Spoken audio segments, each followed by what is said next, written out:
వందనాలు. దగ్గర పెట్టుకోండి.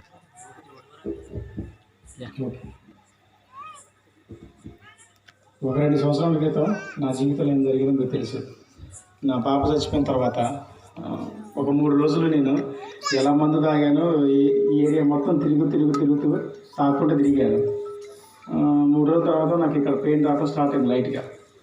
మన స్టేజ్ ఇక్కడ బల్లిపల్లి చించడానికి వెళ్తే నీ గుండె పెట్టుకునే విధానం నీకు అర్థమవుతుందంటే అర్థమవుతుందన్న, నువ్వు అర్జెంటుగా ఖమ్మం వెళ్ళన్నాడు. నేను ఖమ్మం ఫస్ట్ ఆరోగ్య హాస్పిటల్కి వెళ్తే ట్యూడియాకో తీశాడు. ట్యూడియాకో తీసిన తర్వాత తమ్ముడు వచ్చాడు, సాయి వచ్చాడు లోపలికి. నన్ను బయటికి వెళ్ళమన్నాడు. అడుతూ అన్నాడట, మీ అమ్మ వాళ్ళు కానీ మీ చుట్టాలు కానీ అన్ని పిలిపించుకోండి, ఈ బాబు 1 గంట కన్నా ఎక్కువ బతకడం చెప్పాడు. ఇది నా జీవితంలో జరుగుతుంది. 1 గంట కన్నా ఎక్కువసేపు బతకడం అనేసరికల్లా నేను నవ్విన బాబు ఇట్లా మాట్లాడుతున్నాను. ఎందుకు మన తర్వాత మన అన్నయ్య వాళ్ళందరూ ఫోన్ చేసి పిలిస్తే అక్షరా తీసుకెళ్ళారు.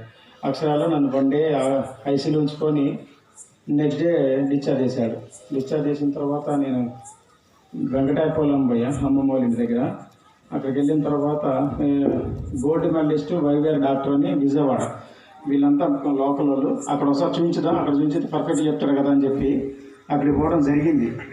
ఆయన ట్యూడియాకో తీసి, అరే నువ్వు కష్టమరా, నీకు చిన్నప్పటి నుంచి ప్రాబ్లం ఉందరా, నీ గుండె మొత్తం ముద్దలాగా అయిపోయింది, నువ్వు కష్టమరా అని చెప్పి సింపుల్గా. నాకు అప్పుడు భయం స్టార్ట్ అయింది.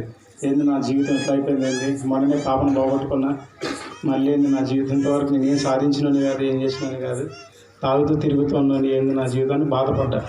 చాలా ఒక వారం రోజుల వరకు కంటిన్యూషన్గా బాధపడ్డా. నా బీపీ 190, అప్పుడు 190 నా బీపీ. వైవేర్ డాక్టర్ టాబ్లెట్స్తో పాటు 180 డోసు బీపీ టాబ్లెట్ ఇచ్చాడు. నేను అవి వాడుకుంటూ బ్రతుకుతున్నా. కాకపోతే మా తమ్ముడు వాళ్ళంతా అక్కడ వెంకటాపాలెంలో, అన్న ఇది కరెక్ట్ కాదన్నా, నువ్వు దేవుని నమ్ముకో, నీకు ఏదైనా విడుదల జరగకపోతే నీవన్నా అని చెప్పారు. నేనేం నమ్మలే. మనం ఏ రోజు ప్రార్థనలో ఉండేటోళ్ళం కాదు. క్రిస్మస్ పండుగ వచ్చినంత ఒకసారి పోవడం తప్ప మిగతా రోజులు ఆయన ఎప్పుడు పోయటం కాదు. మనకి ఇదంతా సూట్ అవ్వలేరు అనుకొని అట్లే ప్రార్థన పోవడం స్టార్ట్ చేశారు. కొంతకాలం పోయా ప్రార్థనకి. చూస్తూనే ఉన్నా వీళ్ళు ఆరాధన జరుగుతుంది, ఆరాధనలో ఏంది చెప్పట్లేదు, గోళేంద్ర ఏం అనుకుంటూనే ఉన్నా. ఒక పక్కన నాకు గుండె ఇది అవుతూనే ఉంటుంది. కొంతకాలం అట్లా మందులు వాడుకుంటూ ఉన్నా. నా బీపీ, నా గుండె ఎప్పుడు ఇంప్రూవ్మెంట్ అవ్వలేదు.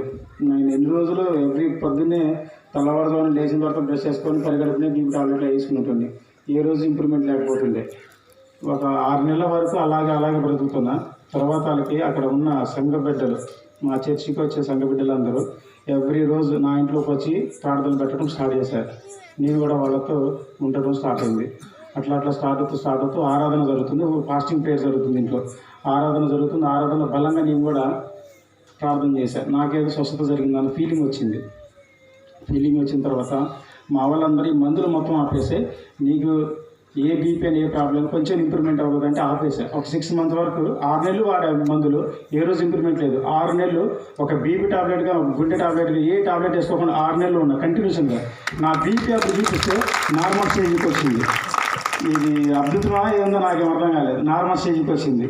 తర్వాత అన్ని వాళ్ళ ద్వారాగా అపోలో హాస్పిటల్ పోవడం జరిగింది.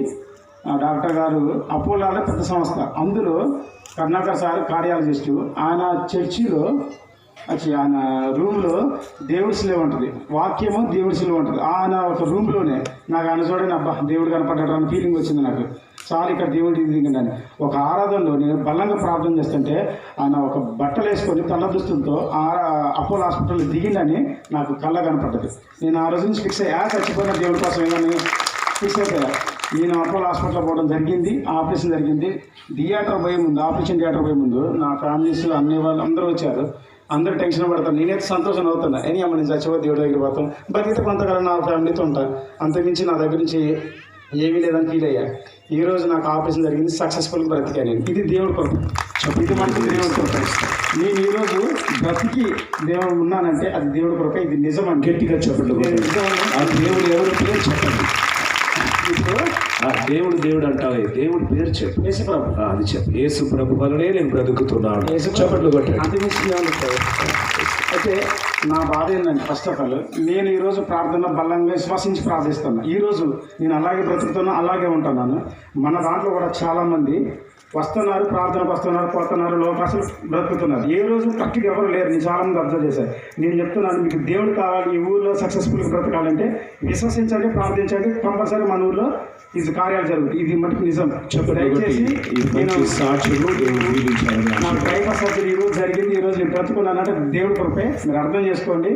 అర్థం చేసుకుని దేవుళ్ళు బలంగా శక్తివంతం విశ్వసించి ఆరాధన జరుగుతున్నప్పుడు ప్రభు నాయన స్తుతించే గట్టిగా ఏడుకోవట్లేదు. ఏదంటే కొడుకును దిక్కులు చూసుకుంటే ఇటు అది కాదు. ఆరాధన పర్ఫెక్ట్గా ఉండాలి, పర్ఫెక్ట్ విశ్వసించాలి. అదొక్కటి చేయండి దయచేసి. మన ఊరు సక్సెస్ఫుల్గా ఆరోగ్యంగా అందరూ సంతోషం బ్రతుకుతాం. ఓకే.